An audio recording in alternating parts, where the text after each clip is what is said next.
Hey guys, and welcome back to my YouTube channel. So guys, in this video I'm gonna be show you how can you fix motion not available.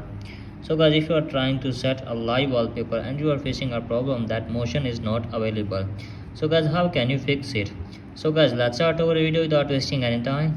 So guys, our first step is to open settings. From here guys, just simply locate the wallpaper.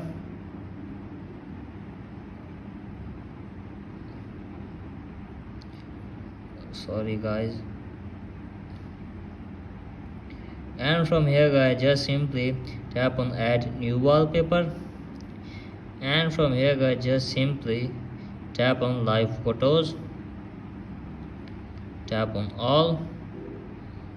So guys, here you can see this, I can put this wallpaper, and here you can see this, the motion is not available on this wallpaper. So guys, you have to just simply select the live wallpaper which have any moving. So guys, select a live wallpaper. Here you can see this is the live wallpaper I captured. So guys, capture a live wallpaper. So guys, after that the motion is available on your live wallpaper. So guys, do this and your problem will be fixed. So guys, in this way you can easily fix your problem. So that's it for today guys. Hope this video helps you. If the video helped you, then please subscribe to my YouTube channel as well. Thank you.